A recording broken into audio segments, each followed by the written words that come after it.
Hello जी, आज के पहले वीडियो में हम बात कर लेते हैं एंजल वन के बारे में। ये क्या है? ये भी एक ब्रोकिंग प्लेटफॉर्म ही है। हम ऑलरेडी बहुत सारे ब्रोकिंग प्लेटफॉर्म पढ़ चुके हैं और ये उनमें से सबसे ज्यादा पेस पे ग्रो कर रहा है।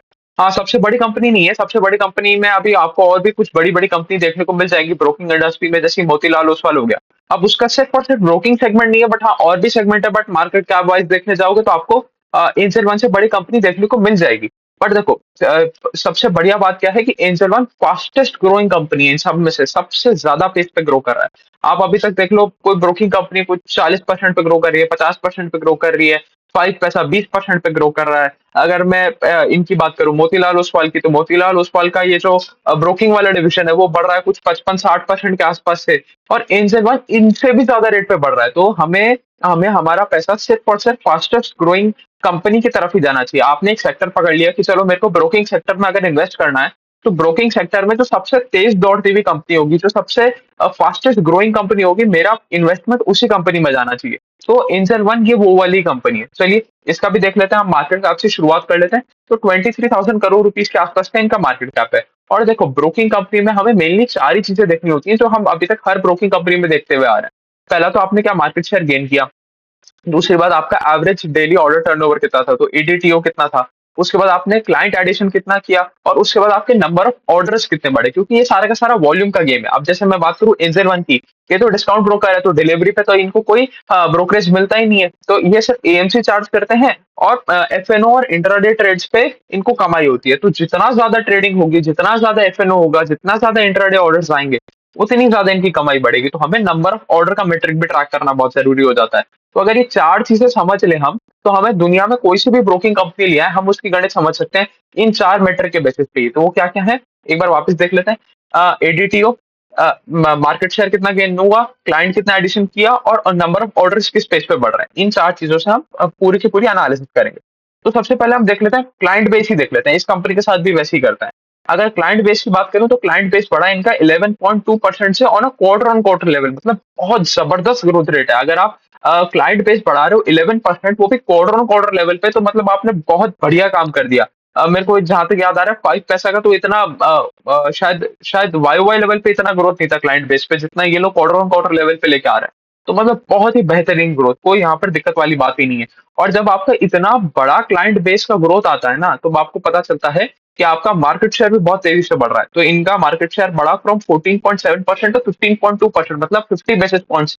आधा परसेंट से मार्केट शेयर बढ़ गया क्वार्टर ऑन क्वार्टर लेवल पे, और ये नंबर 2 ब्रोकर है इंडिया में। तो ठीक है, मतलब बहुत तेजी से कंपनी आगे बढ़ रही है। अब देखो, अगर अगर मैं बात करूं, इनमें आपको ऑपरेटिंग लेवरेज नहीं देखने को मिलेगा। ऑपरेटिंग लेवरेज की बात अभी कर लेते हैं। अगर आप देखो, 5 पैसा ने सिर्फ 20% का ग्रोथ दिखाया रेवेन्यू में, बट उसका शायद जहां तक मेरे को याद आ रहा है, पार्ट उनका 40-50% के आसपास से बढ़ा, ऑपरेटिंग लेवरेज मिला। हर कंपनी को ऑपरेटिंग लेवरेज मिल रहा है, इनको नहीं मिला। क्यों नहीं मिला? क्योंकि ये खर्चा करना है, या फिर मार्केट शेयर कैप्चर करना है। ये कह रहे हैं कि तुम लेके आओ ऑपरेटिंग लेवरेज, हम अपना रेवेन्यू ही 10 गुना कर देंगे, या 2 गुना कर देंगे, 3 गुना कर देंगे। मतलब हमारे रेवेन्यू का पेस ऑफ ग्रोथ इतना ज्यादा होगा कि हम तुम्हारा ये धंधा ही खा जाएंगे। तो उसके लिए क्या करना पड़ता है, आपको एडवर्टाइजिंग करना पड़ता है। अभी हम आगे चल के देखेंगे, ये लोग एकदम यंग कस्टमर को ज्यादा टारगेट कर रहे हैं, और टीयर 2, 3, 4, 5 वाले कस्टमर को भी ज्यादा टारगेट कर रहे हैं। तो इसलिए यहाँ पर सारा का सारा खर्चा आ जाता है एडवर्टाइजिंग का। तो अब आप जैसे देखोगे, अभी आईपीएल गया 2-3 महीने पहले, तो आईपीएल में इन्होंने जबरदस्त खर्चा किया। शायद ड्रीम इलेवन के बाद सबसे ज्यादा ऐड आपने एंजल वन की देखे होंगे। तो वो जैसे वो मैच के बीच में आया करता था ना, कि एंजल वन सुपर सिक्सर, और फिर वो angel one super six of the match, वो सारी नौटंकी करने का भी इनको पैसा तो भरना पड़ा ना आईपीएल के लिए। इनको बहुत सारा खर्चा लेना पड़ा। तो अगर आप इनका इबिट्टा देखोगे, तो EBITDA quarter on quarter level पे आपको नीचे मिलेगा, बट ऐसा है नहीं। ऐसा है नहीं, इबिट्टा में भी 8-9% के आसपास इंक्रीज आया है on a quarter on quarter level, अगर हम एडजस्ट कर दें वो आईपीएल की स्पेंडिंग, क्योंकि सारी की सारी आईपीएल के जो खर्चा है वो इन्होंने क्वार्टर वन में लिया। तो वो चीज हमें दिमाग में रख के चलनी है कि भाई एक कंपनी ऐसी है जो मार्केट शेयर लेने की कोशिश कर रही है, सबको पीछे छोड़ रही है, और दूसरी कंपनी ऐसी है जो छोटे पेस पे ग्रो कर रही है, और छोटे पेस पे ग्रो कर रही है विद ऑपरेटिंग लेवरेज, कि वो अपना पार्ट को अपने रेवेन्यू से ज्यादा पेस पे बढ़ा रहे हैं। तो इन दोनों में से आप कौन सी चूज करोगे? देखो, सिंपल सी बात है। अगर अगर कोई कंपनी ऐसी है जो पूरा का पूरा मार्केट खा के बैठ जाएगी, तो एंड ऑफ द डे जब वो वही मार्केट का राजा होगा ना, तो वो कभी भी प्राइसेस बढ़ा देगा, कभी भी ऑपरेटिंग लेवरेज ले आएगा। बट ऑपरेटिंग लेवरेज वाली कंपनी को मार्केट शेयर गेन करना मुश्किल है। बट जो ऑलरेडी मार्केट शेयर गेन बहुत तेजी से कर रहा है, उसको ऑपरेटिंग लेवरेज लाना मुश्किल नहीं है। तो यहाँ पर हमें ये चीज़ समझनी पड़ेगी कि जो कंपनी ज़्यादा मार्केट शेयर ले रहा है, जो ज़्यादा पेस पे ग्रो कर रहा है, वो कंपनी फिर भी बेटर है अगर उसको ऑपरेटिंग लेवरेज नहीं मिल रहा तभी भी। तो चलिए देखते हैं। अगर मैं बात करूँ इनका इबिटा 8% आपका क्वार्टर ऑन क्वार्टर लेवल का अगर हम नॉर्मलाइज कर दें, आईपीएल की स्पेंडिंग हटा दें तो, ठीक है? वो तो हमने चीज़ बात कर ही ली। अब देखो, अब इन्होंने एक अपना नया वेल्थ मैनेजमेंट का भी डिवीजन खोला है। वो बहुत छोटा, बहुत नेसेंट स्टेजेस पे है, बट हाँ, वो भी अच्छा ग्रोथ दिखा रहा है। अब जैसे आप देख रहे हो, ये ऐसा समझ लो Motilal Oswal in the making है, कि मतलब अभी एंजल वन सिर्फ और सिर्फ एक ब्रोकिंग प्लेटफॉर्म था, और मोतीलाल के पास एडवाइजरी सर्विसेज भी थी, खुद का म्यूचुअल फंड भी था, डिस्ट्रीब्यूशन भी किया करते थे। अब एंजल वन सारे धीरे-धीरे करके वही सारे काम करना चाह रहा है। अब ये पहले ब्रोकिंग डिवीजन तो इन्होंने बना ही लिया था, अब ब्रोकिंग से ये वेल्थ मैनेजमेंट में भी घुसना चाह रहे हैं, और ये सब लेके आना चाह रहे हैं एक ही अम्ब्रेला के अंडर। वो है एंजल वन का सुपर ऐप। तो ये सुपर ऐप बना रहे हैं कि सब कुछ हमारे से ही ले लो। आपको लोन चाहिए तो हमसे ले लो, ब्रोकिंग करना है, मतलब शेयर खरीदना बेचना है तो हमसे खरीदो बेचो, एफ&ओ करना है तो हमसे कर लो। आपको कोई कोई और एडवाइजरी सर्विस चाहिए, वेल्थ मैनेजमेंट सर्विस चाहिए तो वो हमसे ले लो, म्यूचुअल फंड खरीदना है तो हमसे ले लो। मतलब आपको एंजल वन के ऐप में घुसो और आपका सारा का सारा काम हो जाएगा, ये ऐसी कोशिश कर रहा है। तो ये जो मोतीलाल ओसवाल करके बैठा हुआ है कि भाई बहुत सारे डिविजन खोल चुका है, तो ये लोग भी वही काम कर रहे हैं। अब ये धीरे-धीरे करके अपने बहुत सारे डिविजन्स खोल रहे हैं। तो ठीक है, इन्होंने वेल्थ मैनेजमेंट वाले में घुस गए, बट अभी उसमें कुछ मतलब ऐसा significant portion of the total revenue आ नहीं रहा। बट हाँ, अच्छा पेस पे ग्रो भी कर रहा है। अब आ जाते हैं इनके एकदम core bread and butter business पे, जो इनका ब्रोकिंग वाला डिवीज़न है। अगर मैं ब्रोकिंग वाले डिवीज़न की बात करूँ, तो ये ज़्यादा से ज़्यादा यंग क्लाइंट्स के ऊपर फ़ोकस कर रहे हैं, जो मतलब ऐसे 18 से 24 साल के बच्चे, 25 साल के बच्चे होते हैं ना, उनके ऊपर ज़्यादा फ़ोकस कर रहे हैं। क्योंकि ट्रेड तो आके वही करेंगे ना, वही धपाधप एफ&ओ में ऑर्डर मारते हैं, और वहीं पर हमारी जो जो जो जैसे जो मैच्योर होती हुई ऑडियंस है, जो नई मार्केट में घुसने वाली ऑडियंस है, वो यही वाली है। मतलब जो जो एकदम बंदा घुस रहा है ना शेयर मार्केट में, वो आना चाहिए एंजल वन के पास। जो जो फर्स्ट टाइम ट्रेडिंग करने जा रहा है, जो पहला अपना डीमैट अकाउंट खोलने जा रहा है, वो एंजल वन के पास ही आना चाहिए, ये इनकी कोशिश है। तो ये यंग क्लाइंट्स के ऊपर ज़्यादा फ़ोकस करते हैं, और वही हमें इन पे दिखता है, इनके एक्विजिशन से जो नए क्लाइंट्स ऐड हो रहे हैं, उसमें से 56% क्लाइंट्स ऐसे हैं जिनकी उम्र उम्र 25 साल से कम है, मतलब 25 साल से छोटे हैं। 18 टू 25 के बीच में है 56% ऑफ द नया क्लाइंट ये ऐड कर रहे हैं क्वार्टर ऑन क्वार्टर लेवल पे। और ये एकदम जाना भी चाह रहे हैं थोड़ा गाँव वाले एरिया में, एकदम टियर 1-2 वाली सिटीज़ में नहीं। 1-2 वाली सिटीज़ में हाँ, बिल्कुल पेनिट्रेशन है। आपको ऐसा तो है नहीं कि इनके साथ कि भाई आप 1-2 में नहीं हो और आप 4-5-6 में हो, जैसे हम एनबीएफसी में पढ़ा करते थे। भाई आप 1-2 में भी प्रेज़ेंस है आपका, ऐसा नहीं है। क्योंकि आप तो अगर मैं बात करूँ, आप तो एक डिजिटल प्लेटफ़ॉर्म हो ना, आप एंजल वन पे जाएगा और कोई भी कहीं से भी बैठ के अगर उसके पास इंटरनेट है तो अपना अकाउंट खोल लेगा। तो वो कोई वो नहीं है, बट ये लोग फ़ोकस करना चाह रहे हैं थोड़ा गाँव वाले एरिया की तरफ, वहाँ वाले यूथ को भी लेके आएँ, क्योंकि वहाँ मेजॉरिटी जनता तो हमारी वहीं बैठी हुई है ना, तो वहाँ उन वाले लोगों को लेके स्टॉक मार्केट में आना चाह रहे हैं, उन वाले लोगों से ये लोग ट्रेडिंग करवाना चाह रहे हैं। तो ये कहानी है। उसके अलावा इनका जो एसआईपी इन्फ्लोज़ है, जो ये लोग डिस्ट्रीब्यूशन का बिज़नेस करते हैं, जो उसमें एसआईपी का जो इन्फ्लो है, वो भी ज़बरदस्त पेस पे बढ़ा। वो बढ़ा 236%, मतलब ढाई गुना हो गया, almost almost on a YY level. और मतलब बहुत ही बढ़िया नंबर। और इसमें भी ये लोग अपना अब ये बीटा स्टेजेस में है, बट ये लोग अपने एमएल मॉडल्स लगा रहे हैं, मतलब मशीन लर्निंग मॉडल्स लगा रहे हैं इन लोगों के डेटा के ऊपर। अब उससे क्या करेंगे ये लोग, वो जो डेटा एक्सट्रैक्ट करेंगे, उसको ये लोग बेचेंगे दूसरी एनबीएफसी कंपनी और बैंक्स को, कि देखो भैया इस आदमी के पास इतना म्यूचुअल फंड है, ये इतना इसकी क्रेडिट हिस्ट्री ऐसी रहेगी, तो अब आप इसको लोन दे सकते हो या नहीं दे सकते हो। और ये लोग खुद भी लोन देने में उतर जाएंगे। ये अभी स्टार्ट करेंगे अनसिक्योर्ड कंज्यूमर लोन से, मतलब जैसे आप ऐसा मानते हो ना, जैसे बजाज फाइनेंस जो काम करता है कि भाई टीवी फ्रिज लेने के लिए जो लोन देते हैं ना, उस तरीके के लोन ये लोग भी देंगे अपने ही कस्टमर को, कि भाई आप बढ़िया कस्टमर हो, आपके नाम पे 1 लाख का 1 लाख का आपने म्यूचुअल फंड खरीद रखा है, आपकी क्रेडिट हिस्ट्री अच्छी है, तो लो आप हमसे ही लोन ले लो। जो हमने स्टार्टिंग में सुपर ऐप वाली बात करी थी, कि एक ही ऐप के अंदर आपको सारी की सारी चीजें मिल जाएंगी, ब्रोकिंग से लेके लेंडिंग से लेके हर चीज आपको उसी ऐप में मिल जाएगा। तो ये उस पे भी काम कर रहे हैं, तो उसके लिए अपना मशीन लर्निंग का मॉडल भी बैठा रहे हैं। अब देखो, अगर हम और बात करें, तो इनका इनका जो टोटल रेवेन्यू था ना, total revenue was up 74% on a Y level. अब देखो, ये पेस ऑफ ग्रोथ आपको किसी भी दूसरी कंपनी में नहीं देखने को मिलेगा। आप कोई भी कंपनी उठा लो, मोतीलाल ओसवाल का इतना नहीं था, आपका आनंद राठी का इतना नहीं था, आपका 5 पैसा का इतना नहीं था, आपका आईएफएल सिक्योरिटीज का इतना नहीं था, किसी का भी इस पेस पे ग्रोथ ही नहीं था। ये फास्टेस्ट ग्रोइंग प्लेयर है इन द इंडस्ट्री। 74% का ग्रोथ बहुत जबरदस्त ग्रोथ होता है।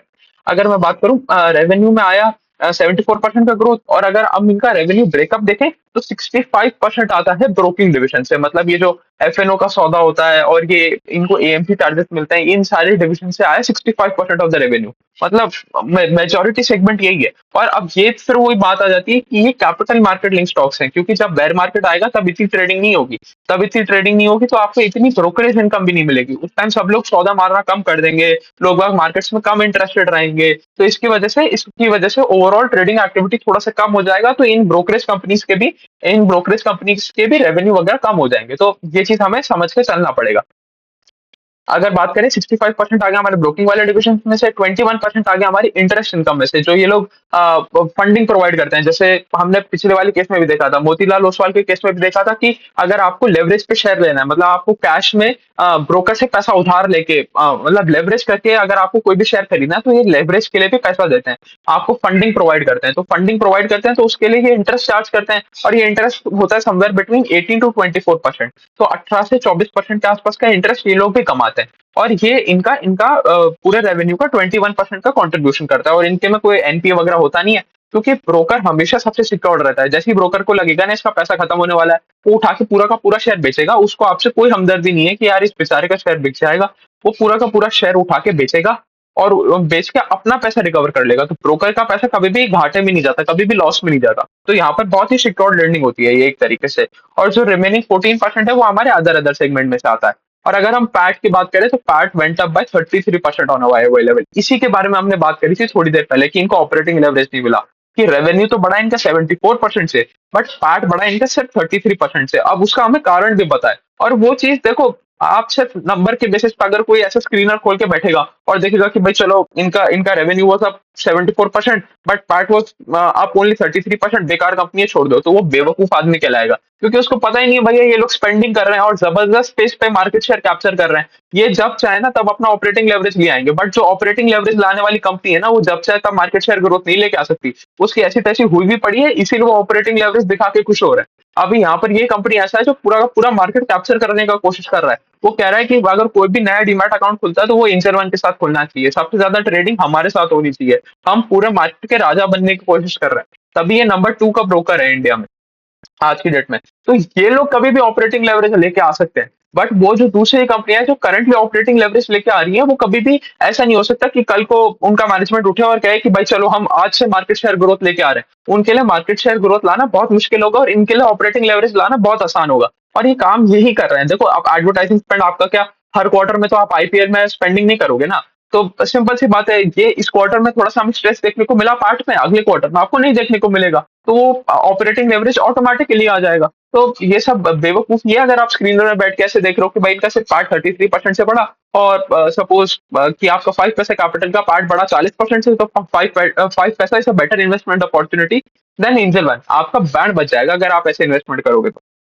अब आ जाते हैं हम थोड़ा ब्रोकिंग डिवीजन में देख लेते हैं। हमने देखा था ब्रोकिंग डिवीजन 65% कंट्रीब्यूट करता है टोटल टोटल रेवेन्यू का। अब उसमें से ज्यादातर मेजोरिटी 84% आता है हमारे एफएनओ ट्रेड से, क्योंकि जनता लगी हुई है वो 100 500 300 रुपए कमाने के चक्कर में। तो इस वजह से एफएनओ ट्रेड्स भर भर के हो रहे हैं। और ये तो हमें खुशी मनानी चाहिए कि अगर आप इंजल वन जैसी कंपनी के इन्वेस्टर हो तो लोग बाग और भी जाके एफएनओ में ट्रेड करें। उनका पैसा बने ना बने, आपका जरूर बन जाएगा एज अ इन्वेस्टर। क्योंकि देखो, जितना ज्यादा लोग बाग ट्रेड करेंगे उतना ज्यादा इन ब्रोकरेज कंपनियों को फायदा होगा, क्योंकि ये चार्ज ही ब्रोकरेज एफएनओ पे करते हैं। इनका सारा धंधा ही चलता है एफएनओ के ट्रेड से। तो जितना ज्यादा वॉल्यूम ऊपर जाएगा, जितना ज्यादा नंबर ऑफ ट्रेड्स ऊपर जाएंगे, उतना ज्यादा इनको फायदा होता रहेगा।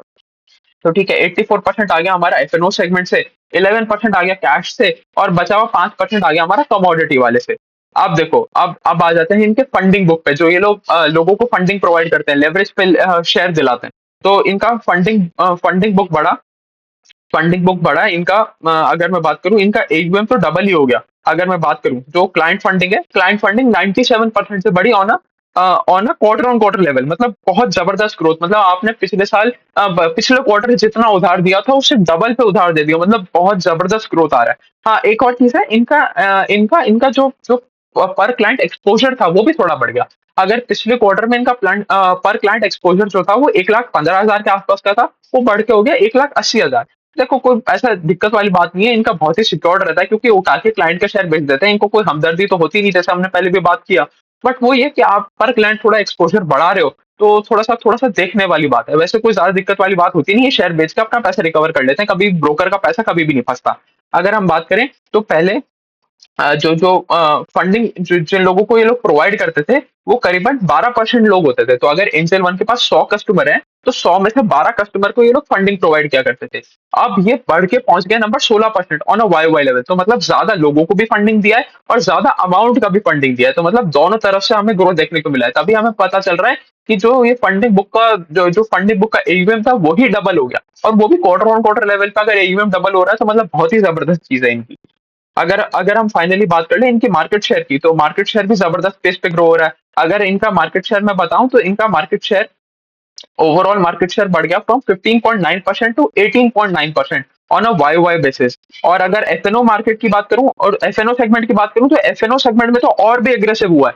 एफएनओ सेगमेंट में इनका मार्केट शेयर पहुंच गया फ्रॉम 17% टू 20.5%। मतलब जबरदस्त पेस पे ग्रो कर रही है कंपनी। आप देखो 3-3% का मार्केट शेयर गेन लेके आ रही है यहाँ पर। अगर मैं बात करूं मोतीलाल ओसवाल की भी, मोतीलाल ओसवाल ने भी मार्केट शेयर गेन किया, बट जहां तक मेरे को याद आ रहा है 1%, आधा परसेंट से 1% के बीच में उन्होंने मार्केट शेयर गेन लेके आए। यहाँ पर 3-3% का मार्केट शेयर गेन लेके आ रहे हैं, जबकि ये ऑलरेडी मोतीलाल ओसवाल से ज्यादा मार्केट शेयर लेके बैठे हैं। मतलब बहुत ही जबरदस्त पेस ऑफ ग्रोथ। अब आ जाते हैं इनके एडीटीओ पे। तो ADTO was flat on quarter level and was up 91% on a Y level. मतलब बहुत बढ़िया। और अगर मैं बात करूं नंबर ऑफ ऑर्डर्स की, वो भी फ्लैट थे क्वार्टर ऑन क्वार्टर लेवल पे and were up 86% on a Y level. तो मतलब फास्टेस्ट ग्रोइंग प्लेयर। और इसीलिए आप देखोगे Angel One Angel Angel One को ज्यादा प्रीमियम वैल्यूएशन मिलता है या ज्यादा स्टॉक चला हुआ है एज कम्पेयर टू हमारे बाकी सारे ब्रोकर। आप देख लो 5 पैसा में कुछ कुछ भी नहीं कर रहा उसका स्टॉक। वहीं एंजल वन का स्टॉक में अच्छा ग्रोथ देखने को मिल रहा है, क्योंकि क्योंकि आपका रिजल्ट अच्छा आ रहा है। अब देखो जब तक आप रिजल्ट अच्छा नहीं दोगे ना, आपके स्टॉक प्राइस को कुछ नहीं होगा। इसीलिए तो हम बैठ के यहाँ पर फंडामेंटल ट्रैक कर रहे हैं। तो आपकी कहानी फिर वही है। देखो दो ही चीजें यहाँ पर। एक तो हमें इनको बहुत ध्यान से ट्रैक करना है, क्योंकि कैपिटल मार्केट लिंक स्टॉक्स है। तो जब बेयर मार्केट आएगा तब इनकी बिल्कुल हवा टाइट हो चुकी होगी। यहाँ पर भी हम देख रहे हैं कि 65% हमारा बिजनेस आ रहा है ब्रोकिंग वाले डिविजन से। तो ब्रोकिंग वाला डिविजन तो बेयर मार्केट में अच्छा करेगा नहीं, तो वहां पर इनकी हवा टाइट हो जाएगी। तो इसलिए हमें इनको ट्रैक करने की बहुत ज्यादा जरूरत है कि कब इनमें ग्रोथ खत्म होगी, उस चीज का हमें बहुत ज्यादा ध्यान रखना है।